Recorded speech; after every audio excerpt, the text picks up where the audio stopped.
इसी तरह के एजुकेशनल वीडियोस को पाने के लिए हमारे चैनल को लाइक कीजिए, शेयर कीजिए, सब्सक्राइब कीजिए और बेल आइकॉन को ऑल पर सेलेक्ट कीजिए ताकि आप हमारे सभी वीडियोस को सबसे पहले देख सकें।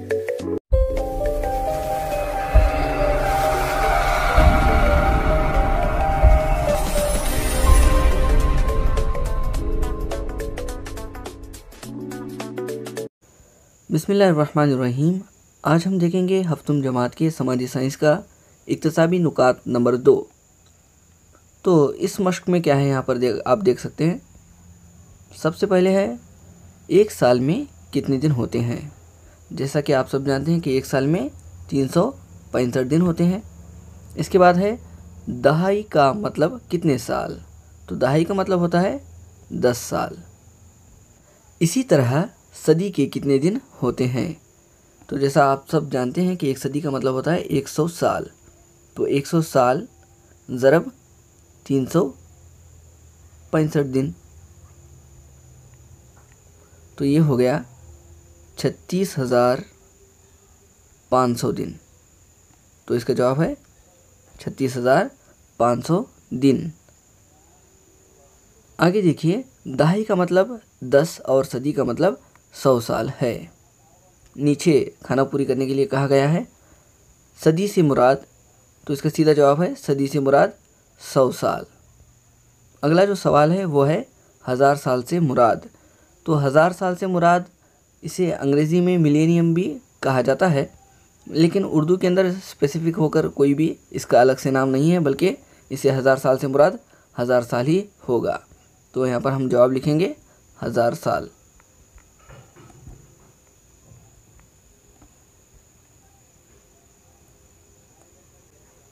तो आगे यहाँ पर देखिए,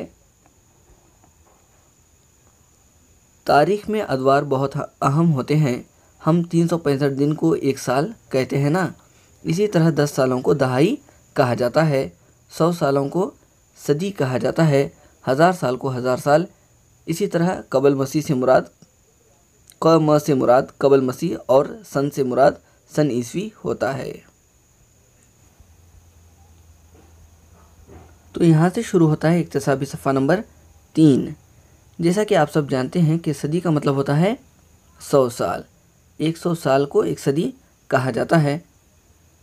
1901 से लेकर 2000 के दरमियान तक के आने वाले सालों को 20वीं सदी कहते हैं।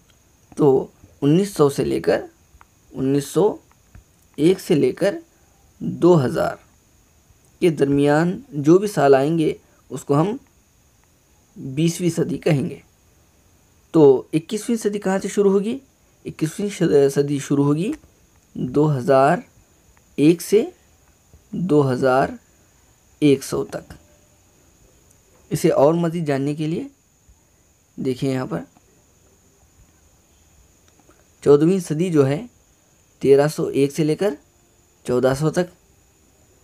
15वीं सदी जो है 1401 से लेकर 1500 तक। उसी तरह 16वीं सदी 1501 से 1600 तक। और 17वीं सदी होती है 1601 से लेकर 1700 तक। तो इसी तरह से आप इन सदियों को देख सकते हैं।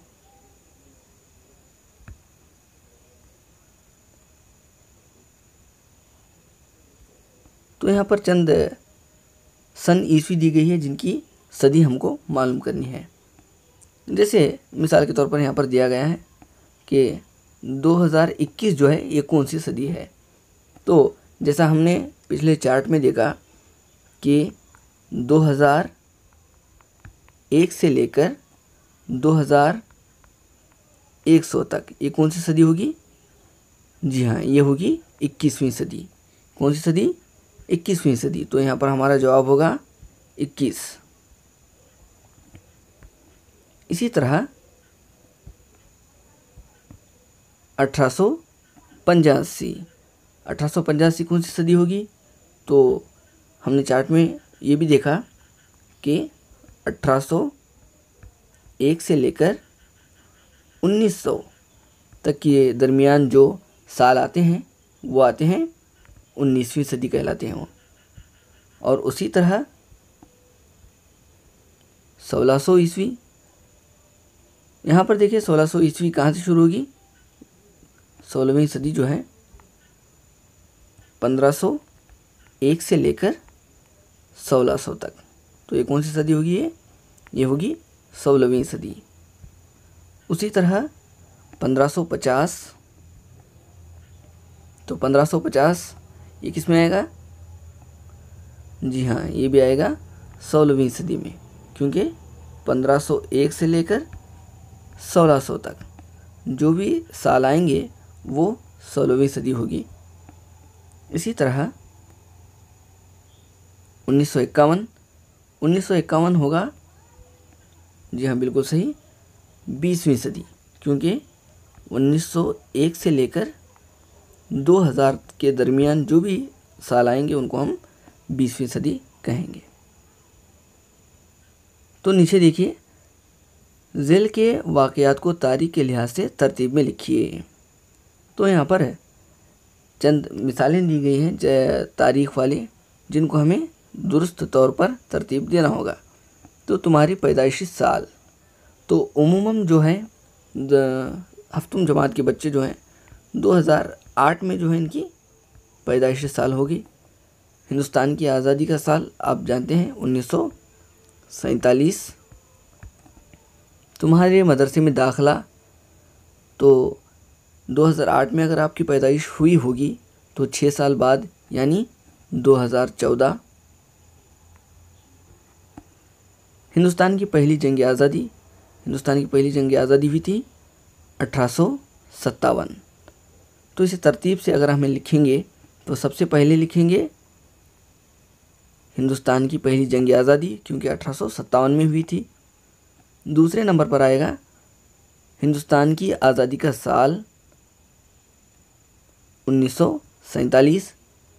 तीसरे नंबर पर है 2008 यानी तुम्हारा पैदाइशी साल, और इसके बाद चौथे नंबर पर होगा 2014 यानी तुम्हारे मदरसे में दाखिले का साल। तो ये यहाँ पर हम लिखेंगे। अब आगे देखिए, यहाँ पर नंबर 2 पर है दर्ज झेल वाक़यात को ख़त तारीख यानी टाइमलाइन में निशानदही कीजिए। थोड़े तारीख यहाँ पर दिए गए हैं जिनको हम टाइमलाइन में यहाँ पर दिखाना होगा। आपका पैदाइश का साल, जैसे हमने मिसाल के तौर पर लिया था 2008। हिंदुस्तान की आज़ादी का साल यानी 1947। हिंदुस्तान की पहली जंग आज़ादी यानी 1857। तो ये टाइमलाइन में 1800 से लेकर 2100 तक जो है यहाँ पर हम टाइमलाइन दिखा सकते हैं। तो सबसे पहले हम दिखाएंगे 1857। यहाँ पर लिखेंगे हम 1857, और उसके बाद है 1947। यहाँ पर होगा 1947, और उसके बाद है 2008। तो इस तरह से हम टाइमलाइन में इसको दिखा सकते हैं। तो आज की क्लास में हमने इक्तिसाबी सफ़ा नंबर 3 के मुतालिक जानकारी हासिल की। इंशाअल्लाह तबारक व तआला अगर इसमें कुछ मुश्किलात पेश आते हैं या फिर आप कोई और वीडियोस चाहते हैं तो नीचे कमेंट कीजिए। तब तक के लिए अल्लाह हाफिज़।